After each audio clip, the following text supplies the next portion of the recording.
Bismillahirrahmanirrahim. Assalamu alaikum dear viewers. It's Ikra Khan over here. Welcoming you on behalf of Maths Box. I'm here to deliver lecture number 18 on FSC Pre-Engineering Mathematics Part 1, Chapter number 12, Exercise 12.3. Dear students, maths box की तरफ से welcome. हम लोग discussion कर रहे थे FSc pre engineering mathematics part 1, जिसका हम लोग डिस्कस कर चुके हैं चैप्टर नंबर 12 की 12.2 तक। मींस आपका लेक्चर जो डिस्कस हो चुके हैं तकरीबन 22 हो चुके हैं, या आज 23वां लेक्चर हम आपको डिलीवर करने लगे हैं। स्टोरी सम्स हैं, बहुत इंपॉर्टेंट है, ट्रिग्नोमेट्रिक पोर्शन है। अपने लेक्चर का बाकायदा आगाज़ करने से पहले मेरी दरख्वास्त उन लोगों से जिन्होंने अभी तक मैथ्स बॉक्स को सब्सक्राइब नहीं किया, प्लीज़ बेल आइकन को प्रेस कर दें ताकि इस चैनल की रिसेंट अपडेट से आप लोग अवेयर रहें और आपको सिलेबस बेहतर तरीके से प्रोसीड कर सके। और फर्दर मोर आप बेल आइकन को भी प्रेस करने के साथ साथ लाइक का बटन भी प्रेस किया करें और कमेंट सेक्शन में भी आया करें ताकि इस चैनल की टीम की हौसला अफजाई होती रहे और वो बेहतर तरीके से अपनी परफॉर्मेंस देते रहें। तो मूव ऑन करते हैं पहले क्वेश्चन की तरफ, जो स्टोरी सम्स हैं। आज हम पहले 5 क्वेश्चंस आपको डिलीवर करेंगे। स्टूडेंट्स, पहला क्वेश्चन है, कहता है अ वर्टिकल पोल। वर्टिकल, अब हॉरिजॉन्टल वर्टिकल आपको पता होना चाहिए। वर्टिकल इसको कहते हैं और हॉरिजॉन्टल इसको कहते हैं। 8 मीटर हाइट, जिसका मतलब एक पोल एक डंडा सा है, उसकी हाइट 8 मीटर है। And the length of its shadow, और जो उसका शेडो बनता है, अक्स बनता है, उसकी लेंथ कितनी है? 6 मीटर है। ठीक है। What is an angle of elevation? अब आपको यहाँ पर 2 टर्म्स होती हैं, एक होता है एंगल ऑफ एलिवेशन, एक होता है एंगल ऑफ डिप्रेशन। एक अगर आपने हॉरिजॉन्टल, मैं सिर्फ समझा रही हूँ फिर उसके बाद इरेज कर दूंगी।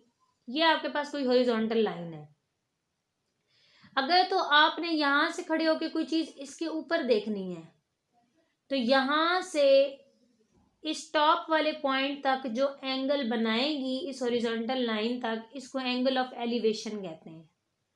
क्या कहते हैं? Angle of elevation. और अगर कोई चीज फॉर एग्जांपल ये है,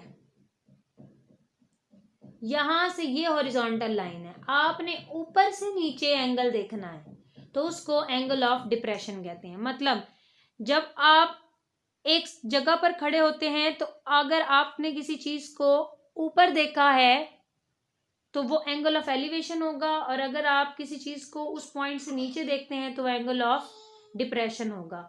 तो बेसिकली यहाँ पर वो आपसे एंगल ऑफ एलिवेशन मांग रहा है। अब जो वो चीज बोल रहा है वो हम लोग ड्रॉ करते जाते हैं। ट्राइंगल ड्रॉ करनी है और ट्रिग्नोमेट्रिक रेशियोज लगानी है, आपका सोल्यूशन निकल आएगा। चलें साथ साथ इसको स्केच भी करते हैं और चले मार्कर की हेल्प ले लेते हैं। कहता है वर्टिकल पोल, ये बन गया जी वर्टिकल पोल। कितना हाइट है इसकी? 8 मीटर हाइट है। अब इस पोल का ये जो डंडा सा बनाया है, इसका जो शेडो अक्स है वो तो नीचे जमीन पे ही बनेगा ना, या इस तरफ बन सकता है या इस तरफ बन सकता है। मैं कह देती हूँ उसका अक्स जो बन रहा है वो इस तरफ बन रहा है। फर्दर मोर वो ये कह रहा है कि ये जो शेडो बना है आपका, या उस पोल का जो जमीन पर शेडो बना है, वो कितनी लेंथ है उसकी? 6 मीटर है। ठीक है, उसने दी हुई है। अब कहता है एंगल ऑफ एलिवेशन निकालें। एंगल ऑफ एलिवेशन यहां बनेगा, ये आपने मालूम करना है। अगर आप ये देखें तो ये तो आपके पास राइट ट्राइंगल है।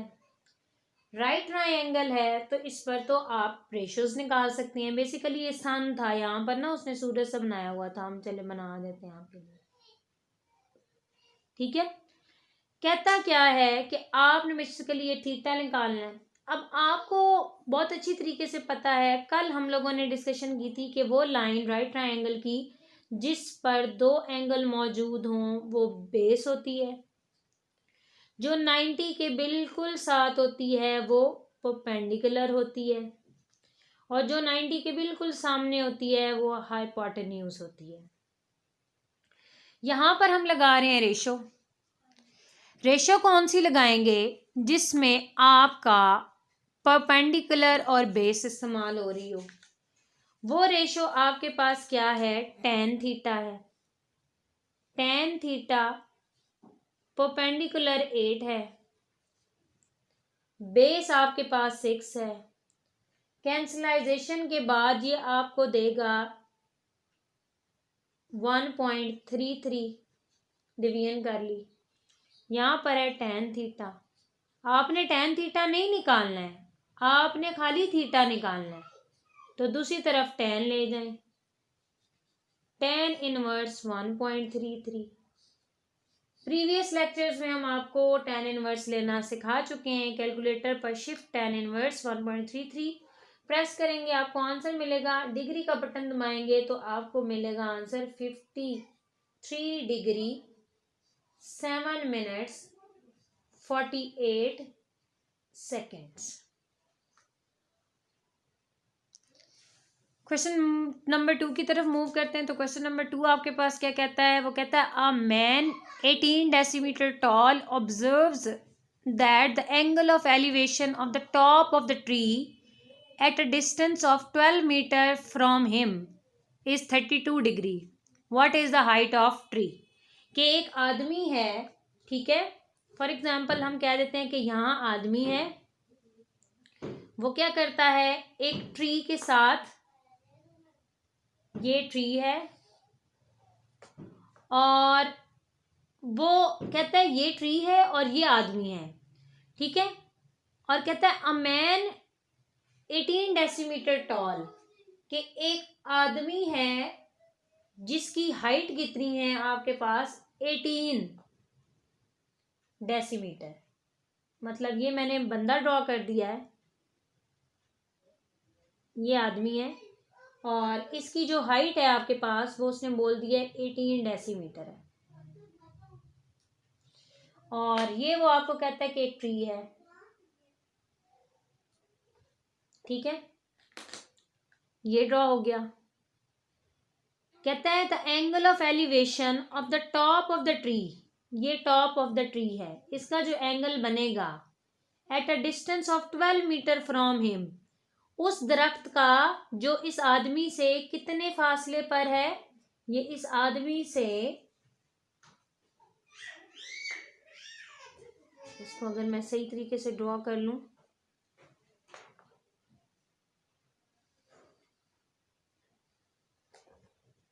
इस आदमी से 12 मीटर के डिस्टेंस पर है ट्री। मतलब ट्री में और आदमी में कितना फर्क है, 12 मीटर का है, ठीक है। अब देखें जरा, काबिल गौर बात यह है कि एक यूनिट दी हुई है मीटर में, दूसरी यूनिट दी हुई है डेसीमीटर में। तो डेसीमीटर को तो पहले आप मीटर में कन्वर्ट करें, ठीक है। तो इसको 18 को आप 10 से डिवाइड कर दें तो बेसिकली आपके पास क्या बनेगा, 1.8 मीटर। अब हम इस पर मजीद बात कर सकते हैं। अब देखें, ये आदमी का सर है, इधर से उसका एंगल बनेगा इसके साथ, मीन्स कुछ इस तरीके से,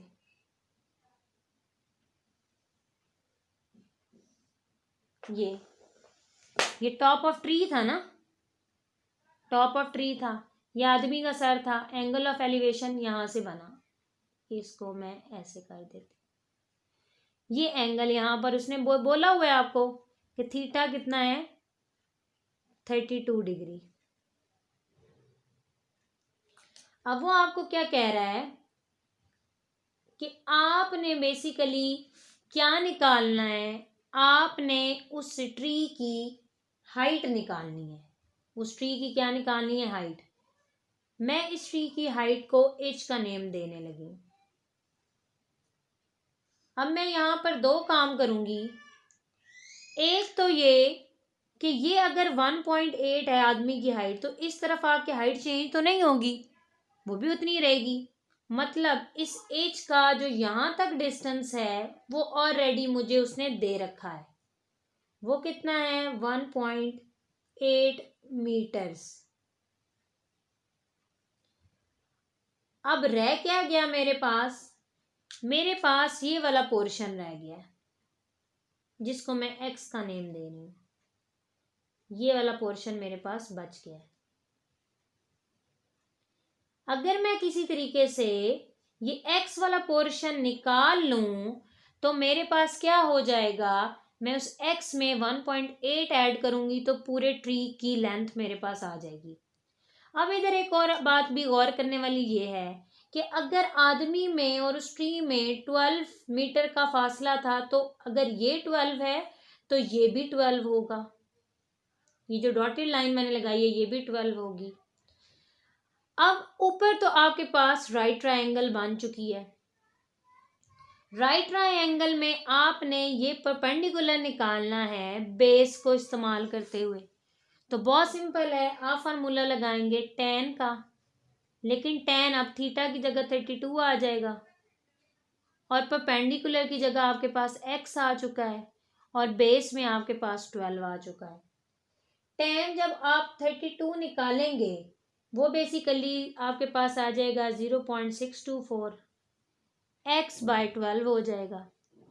12 को इधर मल्टीप्लाई कर दें, 0.624 multiply by 12 is equal to x हो जाएगा। जब 12 को आपने इसे मल्टीप्लाई किया आपके पास आंसर आ गया 7.5 मीटर। मीन्स x का आंसर आप निकाल चुके हैं 7.5 मीटर। ये अभी तक आपके पास ट्री की लेंथ नहीं है। उसने क्या पूछा है, उसने हाइट ऑफ ट्री पूछी है। ठीक है, अब हम क्या करेंगे, हाइट ऑफ ट्री के लिए मैं यहां लिख देती हूं height of tree.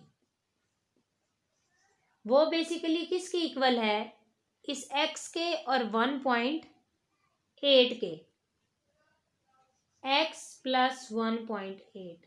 Height of tree को मैंने h का नेम दिया हुआ है, वो हो जाएगा x प्लस 1.8। x की वैल्यू मेरे पास क्या है 7.5, ये निकली पड़ी है, प्लस 1.8।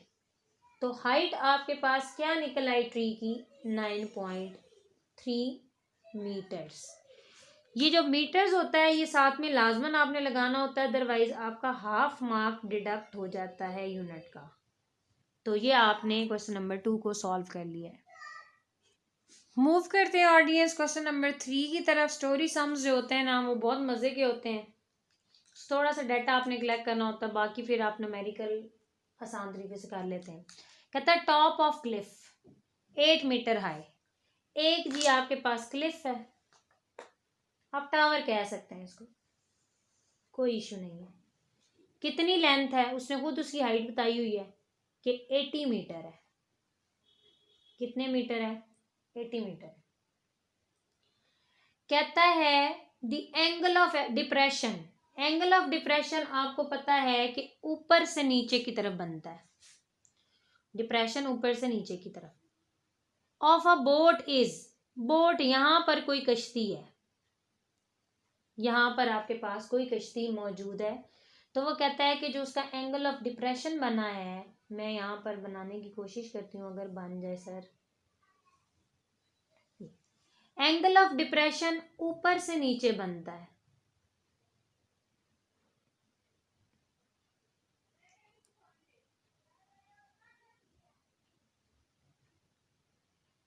यहां पर, और हमें ये मालूम है एलिमेंट्री ज्योमेट्री के एक थ्योरम से कि जितना एंगल ये है उतना ही एंगल ये होगा। इसको भी ड्रॉ कर लेते हैं भाई।